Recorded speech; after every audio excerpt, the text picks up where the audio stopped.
Hey guys, how's it going? This is Mike from M&R Automotive. Today we have a new 2025 Ford Ranger and we've installed the M&R reverse light kit. Alright, so let's review what you get with the M&R reverse kit. You get 2 pods, you get 2 cradles to attach to the pods, and all the mounting hardware.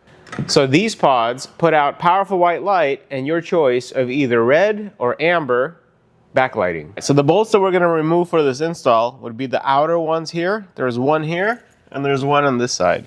So it's a number 13 socket.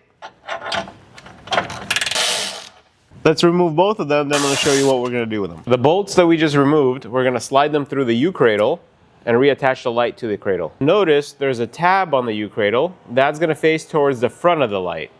So I'm going to slide it under and I'm going to use supplied hardware to secure it. And it's an Allen, so we're going to use our tool to secure it. So now we have that factory bolt, U-cradle, and light. Let's do the same thing for the second one. Grab the U-cradle, factory bolt, slide it through the bottom base, slide that underneath the light with the tabs facing towards the front, and use the supplied bolts to secure it. We're going to reinstall the pods with using the factory bolts. I'm going to finger thread them and then I'll pick up a wrench. I'm using a number 13 wrench. It's the same size that we used when we're removing the factory bolt. Alright, so now we're going to do the same thing on the driver's side. We're going to reinstall it using that factory bolt.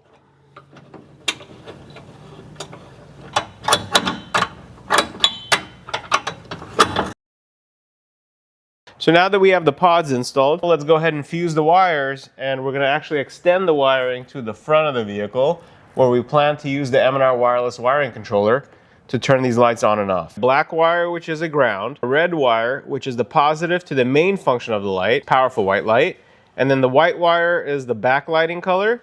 So it would be either red or amber depending on the kit that you purchased. So you have to provide power to these 2 wires and ground it. We're going to fuse 2 blacks together, and I'm going to put a crimp connector on here. We're going to fuse 2 red wires together, and we're going to fuse both white wires together. The wiring that we sourced on Amazon, it's a 2-strand wire. It's going to be able to provide us 2 power feeds. It's a red and black, and the powers that we have to provide is red and white. So we're going to transition the white cable into the black cable, so that way take a mental note that the color change. And the black wire from the pods is going to get grounded right behind this bumper. I like to extend it from the front, from the engine bay going backwards. It's a lot easier feeding it down the front fender. Alright, so I'm going to go ahead and feed my wiring from the front to the rear of the truck. And I like to go down this fender and reach in on the bottom and grab it. And that's the main reason why I like to do from the front to the back, is the fact that you can go down instead of having to go up. Alright, so I fed plenty of wire inside the fender going down. Now I'm going to reach in from the bottom and pull it out. I'm behind the fender and I'm using needle nose pliers to help me grab that wire and pull it out. We can start extending it towards the rear of the truck. And we're going to go along the rail with using zip ties to secure it. So there's harnesses here. So I'm going to put 1 zip tie. I'm not going to tighten it all the way. I'm going to do it when the wire is already connected to the lights and make it nice and snug. But I do want to have some attachment points right now just to kind of have some routing. I'll have 1 more here. And we're working our way towards the back. There's a harness here that we can use on top of the rail.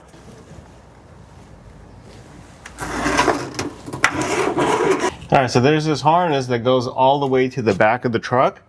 We can just secure our wire with zip ties and follow it along.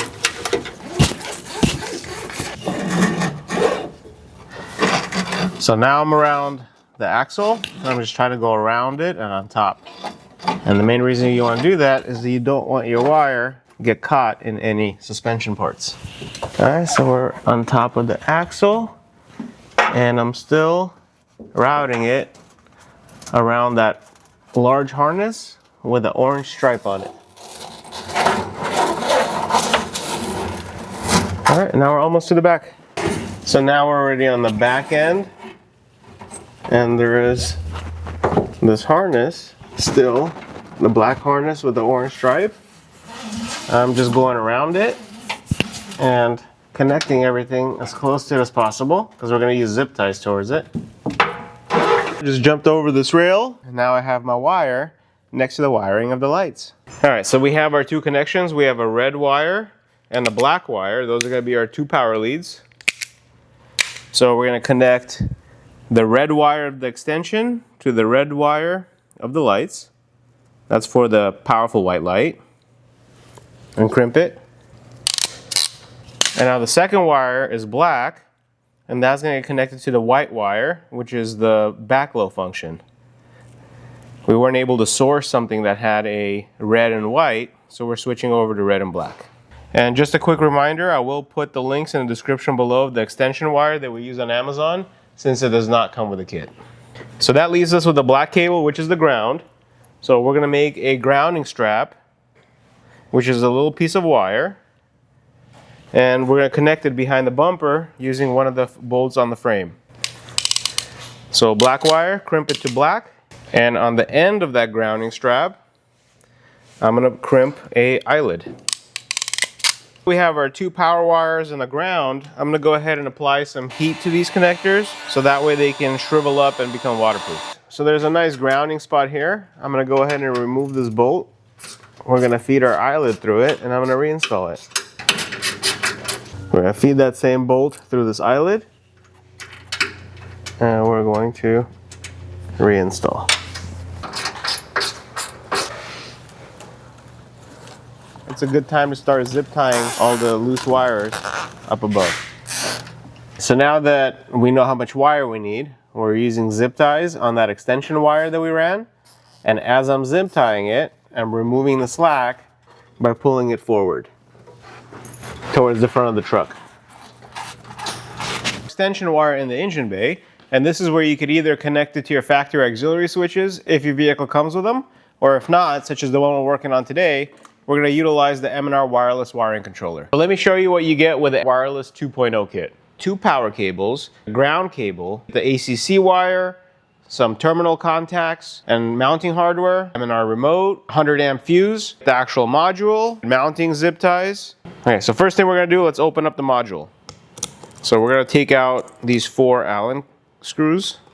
So now we can take off the cover. Looking at this module, you have a couple things you want to notice. There's a positive terminal, there is a negative terminal. You have 8 different circuits, and they're all labeled here with auxiliary 1, 2, 3, 4, 5, 6, 7, 8, with appropriate amp fuses, and you also get 3 trigger wires. If you choose to use the ACC wire, you would plug it in onto the first terminal here. ACC, all it does is when you get ignition, it'll turn on, it'll wake up the unit if it goes into sleep mode.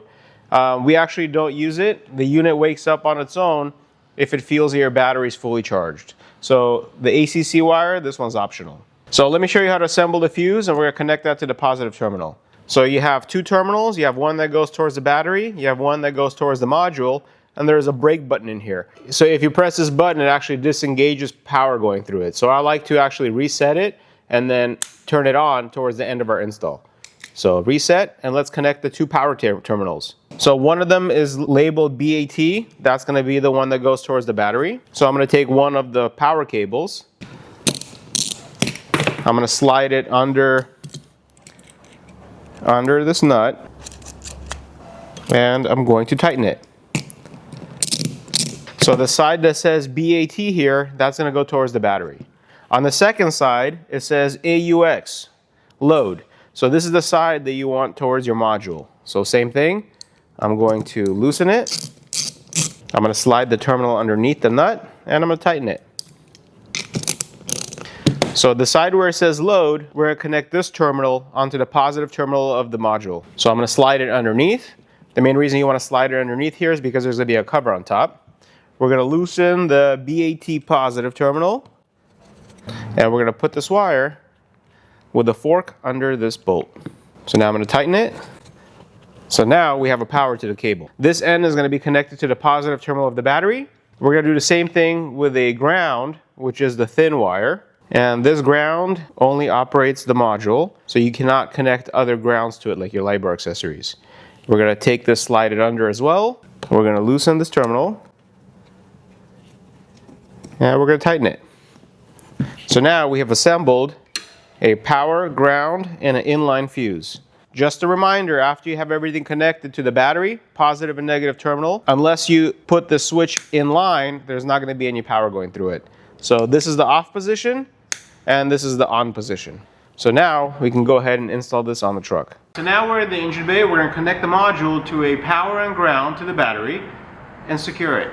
One common question that we get is where you actually secure the module. You want to secure it to any stationary point. One of the spots that I noticed you can use for nice mounting would be the battery tray. The module comes with zip ties, and you can secure it using the sides. You know, certain things that you want to avoid would be any moving parts or anything that gets super hot. Around the battery tray, you wouldn't have any issues. Another method is securing the box at the top of the fuse box cover. You can remove the fuse box cover, secure it using 2 provided bolts. The only thing we have to do is cut the bolts off after we secured it, so that way they don't interfere with any of the fuses inside the fuse box. Go ahead and secure it back into the fuse box. Click it back in. It's nice and stationary. And we're going to connect a power and ground. So for the power, there is a fuse here.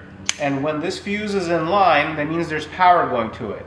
Whenever I'm connecting something to the battery, I like to actually break the fuse, so that way there's going to be power in this part, but it's going to break here, and nothing's going to be going here unless you switch the power back on. So I'm going to break the power and connect my positive.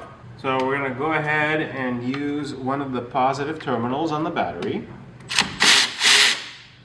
We're going to loosen it and slide the positive red wire onto the terminal. Make sure it's nice and tight. Okay, so we're good with the positive. Now we're going to do the same thing with the ground. The ground is the thin black cable, and now the module is connected to a positive and ground. So now we have all the wiring connected. The only thing we have to do is actually allow power going to the module by switching the fuse. So now when you switch the fuse, there's a small green light that's on, and this tells you that the module is getting a proper power and it's properly grounded. So now we can connect our lights to the module. So now we have our module installed, and we already have some accessories connected to it. I'm going to show you how to add the reverse light kit. So we're going to need 2 power sources. I'm going to feed this in through the bottom of the module.